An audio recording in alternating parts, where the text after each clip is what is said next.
જય હિન્દ મિત્રો, અરખાણી રાહુલ, અમરેલી જિલ્લા યુથ પ્રેસિડેન્ટ અને સોરાણો વિધાનસભા ધારી બગસરા પ્રભારી કહી દઉં કે ધારીથી દલખાણીયા રોડ જાય છે તેમાં પિલુક્યો પુલ આવે છે. પિલુક્યાનો પુલ બધાએ જોયો હોય છે.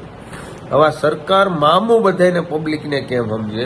એને લાગે છે કે અમે બધી પબ્લિક ઘેટા બકરાથી. કાંઈ વાંધો નહીં કે જે કાલ સાંજ સુધી થોડાક જ દિવસ થયા વડોદરાનો પુલ તૂટ્યો તો તમે આ ઠોકીને તમે આ પિલુક્યાનો પુલ બંધ કર્યો અને જળજળ ઘોષિત તમે સાબિત કર્યો કે બંધ કરી દો.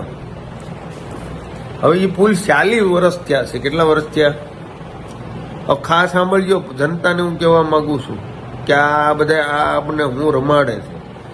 હવે જર્જરિત ઘોષિત કરવાનું કારણ હું કે ભાઈ તો વડોદરાનો પુલ તૂટ્યો એટલે તો તમારા ડોહાને હજી આ પુલને 40 વર્ષ થઈ ગયા આશરે.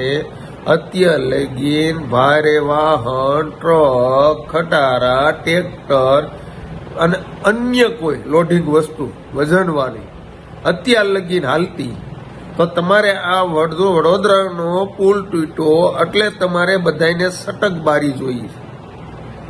ક્યાં ગયા આપણા ધારાસભ્ય ભાઈ?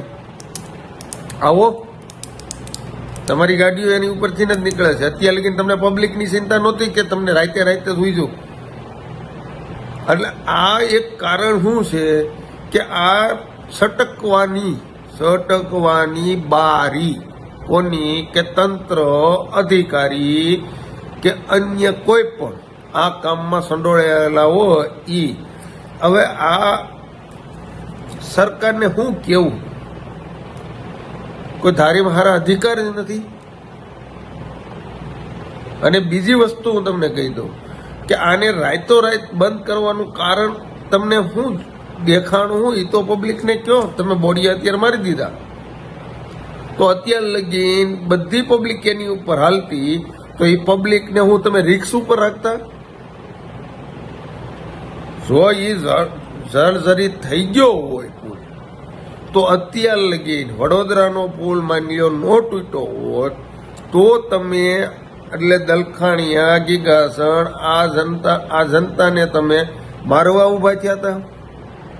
એનું એ જ થાય ને કે તમને આ વડોદરાનો પુલ તૂટ્યો તો એ જ તમને એમ હોય કે હાલો આ પુલ બંધ કરો. તો આનું એશિયલ એક જ હું જનતાને વાત કરવા માંગુ છું, બધે કાન સાંભળજો, કાન ખોલી, કે આ લોકોએ આ વડોદરાનો પુલ તૂટ્યો તઈ એટલે બંધ કર્યો. હું કામ બારી ગયો હતો. બાકી એક વસ્તુ એક પહેલા નંબરમાં એમ હું તમને કહું, ચાલો વડોદરાનો પુલ ન તૂટ્યો તો તમે આ દલખાણીયાની જનતા છે, ગીગાસનથી પબ્લિક આવે છે, ધારીવાળા, અન્ય સેંકડો બધા નીકળતા હોય તો તમે એની જાન, જીવ જોખમમાં મૂક્યો કહેવાય ને તમે. એનો શરમ કરો, ભાજપિયાઓ, હરામીઓ. આ પબ્લિક માણસનો જીવ છે. તમારા કરતા તો ઘેટા બકરાય હારા હોય.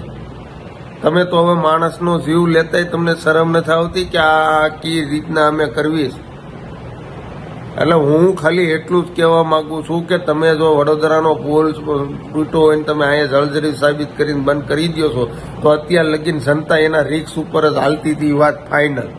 અને જો તમારે એમ નહોતું કરવું તો હું બીજો પોઈન્ટ કહું, તો તમારે આ ચોખ્ખી જ વાત કહેવામાં આવે છે કે તો તમારે આ તંત્રમાંથી તમારે સટક બારી ગોતવી કે દરવાજો આમાંથી કર્યો તમે કે આ પુલ બંધ કરી, અમે પુલ બંધ કરી દીધો છે એટલે તમારી સટકબારી ક્યાંય નહીં નીકળે. તમે પબ્લિક સામે ખોટું બોલશો, જનતા સામે તમે ખોટું કરશો, તો ઉપર જઈને તમારી જવાબ તો દેવો જ જોઈએ. અને હું એમ નથી કહેતો ઉપર જઈને તમારે અહીંયા જ તમારે જવાબ દેવો જોઈએ. એટલે બે હાથ જોડીને વિનંતી કરું છું ભાઈ તંત્રને. માણસના જીવ છે. કોઈક આદમી વયો જાય તેની વાંહે છોકરા રખડી પડે છે, એના મમ્મી વૈયા જાય તો છોકરા. આ કોઈ ઘેટા બકરાનો જીવ નથી. અને ઘેટા બકરાય હારા કહેવાય, એની છોકરા હોય એટલે હું જીવ એ બધાનો વાલો જ હોય. એટલે બે હાથ જોડીને હવે સરકારને વિનંતી કરું છું કે આવા અધિકારીઓને, આ તંત્રને જરીક તમે કરો અત્યાર લગીને આ પુલ ઉપર રિક્ષ ઉપર બધા હાલતા, અને જો રિક્ષ ન હોય અને તમે એમને બંધ કર્યો હોય તો આ જનતાને કહેવા માંગુ છું કે આ લોકો અત્યારે છટકબારી ગોતી છે. એટલે આમાં કોનો ઈરાદો પૂર્વક, તંત્રનો કે સરકારનો કે તંત્રના કામ કરવાવાળા આદમીનો? હવે આપણે જોવાનું રહ્યું 2027માં શું કરવું. જય હિન્દ, જય ભારત.